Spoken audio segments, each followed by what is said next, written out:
बंधुओं नमस्कार। और कल की वीडियो में आपने सुना कि हिरण्यकश्यप ने अपने पुत्र प्रहलाद को मारने के बहुत से प्रयत्न किए, उसको बहुत प्रकार से पीड़ा पहुंचाई, लेकिन बस प्रहलाद का बाल भी बांका न हुआ। उसके बाद हिरण्यकश्यप ने अपने गुरुजनों की सलाह मानकर उसको पाठशाला भेज दिया और कहा कि यहाँ पर इसको अर्थ काम इत्यादि की शिक्षा दी जाएगी और इसके बाद ये धीरे धीरे असुरों के साथ असुरों जैसा हो जाएगा रह करके। और एक दिन गुरुजी किसी काम से बाहर गए हुए थे, तो भक्त प्रहलाद ने असुरों के जो दूसरे पुत्र थे वो भी पाठशाला में खेल रहे थे, तो भक्त प्रहलाद ने उन सभी बालकों को अपने पास बुला लिया और आज यहाँ पर उसके आगे की वीडियो सुनते हैं कि प्रहलाद जी ने असुर बालकों को क्या उपदेश दिया। तो प्रहलाद जी ने कहा कि मित्रों, इस संसार में मनुष्य जन्म बड़ा दुर्लभ है। इसके द्वारा अविनाशी परमात्मा की प्राप्ति हो सकती है, परंतु पता नहीं कब इसका अंत हो जाए। इसलिए बुद्धिमान पुरुष को बुढ़ापे या जवानी के भरोसे न रहकर बचपन में ही भगवान की प्राप्ति कराने वाले साधनों का अनुष्ठान कर लेना चाहिए।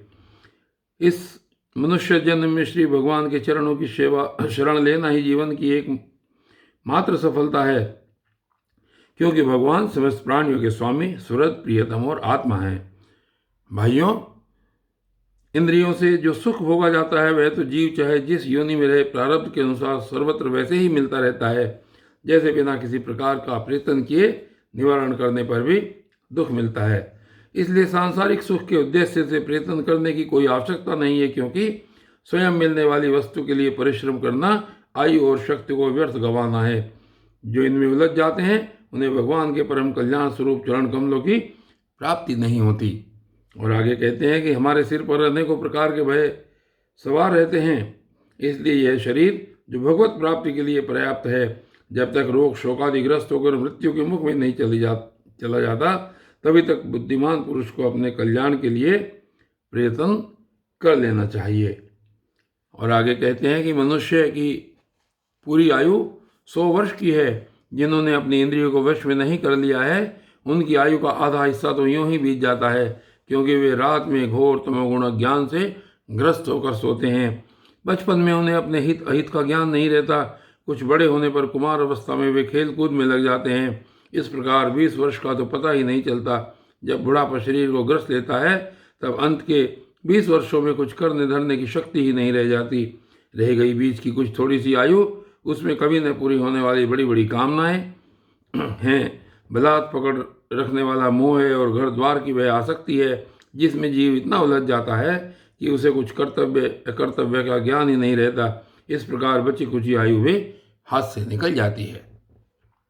और आगे कहते हैं प्रहलाद जी कि दैत्य बालकों, जिसकी इंद्रियां वश में नहीं है, ऐसा कौन सा पुरुष होगा जो घर गृहस्थी में आसक्त और माया ममता की मजबूत फांसी में फंसे हुए अपने आप को उससे छुड़ाने का साहस कर सके, जिसे चोर, सेवक एवं व्यापारी अपने अत्यंत प्यारे प्राणों की भी बाजी लगाकर संग्रह करते हैं, और इसलिए उन्हें जो प्राणों से भी अधिक वांछनीय है, तो उस धन की तृष्णा को भला कौन त्याग सकता है।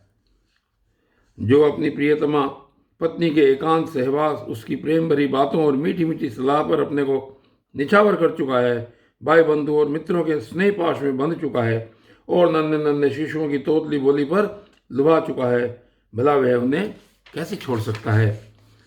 जो अपनी ससुराल गई हुई प्रिय पुत्रियों, पुत्रों, भाई बहनों और दीन अवस्था को प्राप्त माता पिता, बहुत सी सुंदर सुंदर बहुमूल्य सामग्रियों से सजे हुए घरों, कुल परंपरागत जीविका के साधनों तथा पशुओं और सेवकों के निरंतर स्मरण में रम गया है, वह भला उन्हें कैसे छोड़ सकता है।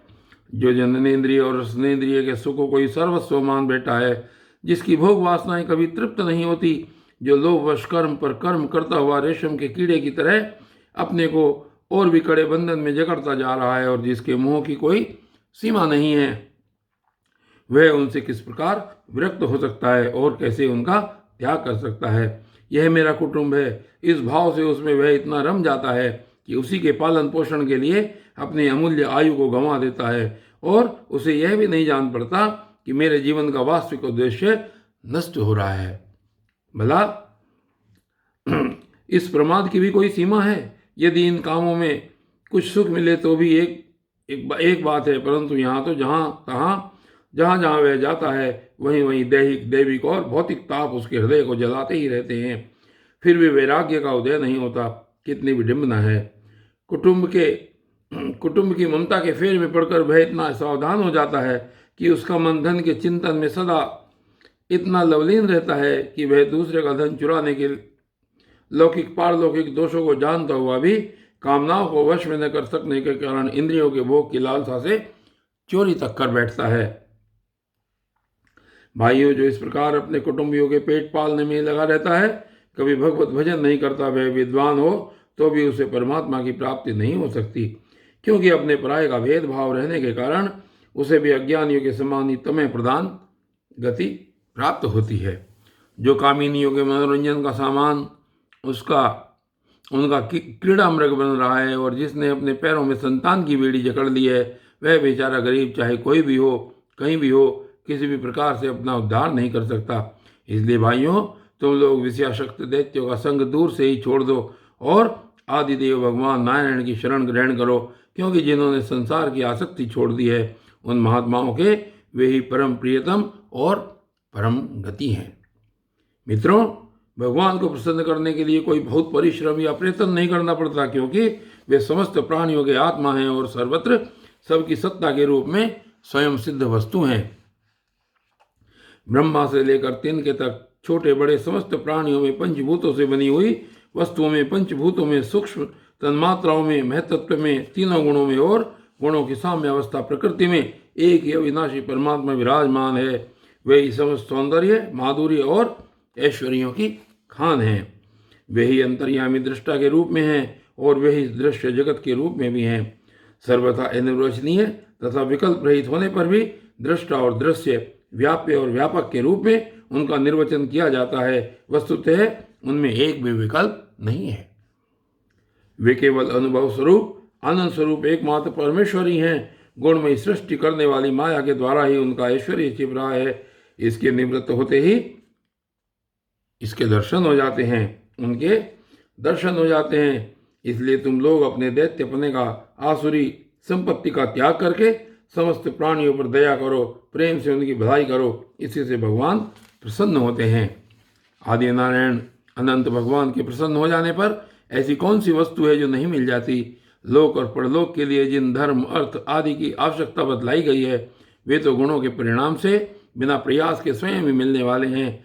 जब हम श्री भगवान के चरणामृत का सेवन करने और उनके नाम गुणों का कीर्तन करने में लगे हैं, तब हमें मोक्ष की भी क्या आवश्यकता है। यो शास्त्रों में धर्म, अर्थ और काम, इन तीनों पुरुषार्थों का भी वर्णन है।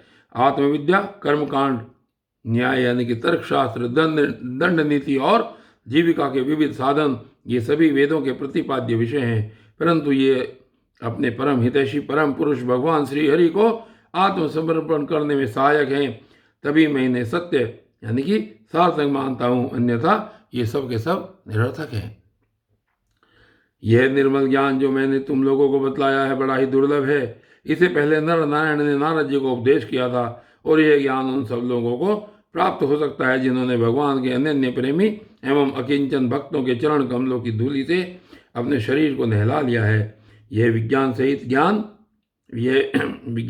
ज्ञान शुद्ध विशुद्ध भागवत धर्म है। इसे मैंने भगवान का दर्शन कराने वाले देवर्षि नारद जी के मुँह से ही पहल सुना था।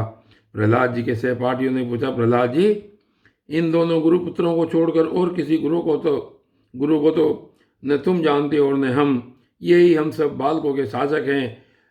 तुम एक तो अभी छोटी अवस्था के हो और दूसरे जन्म से ही महल में अपनी माँ के पास रहे हो। तुम्हारा महात्मा नारद जी से मिलना कुछ असंगत सा जान पड़ता है। प्रियवर, यदि इस विषय में विश्वास दिलाने वाली कोई बात हो तो तुम उसे कहकर हमारी शंका मिटा दो। और बंधुओं, आज की इस वीडियो में सिर्फ इतना ही, और आगे की वीडियो में क्या चलता है ये कल देखेंगे। तब तक के लिए धन्यवाद।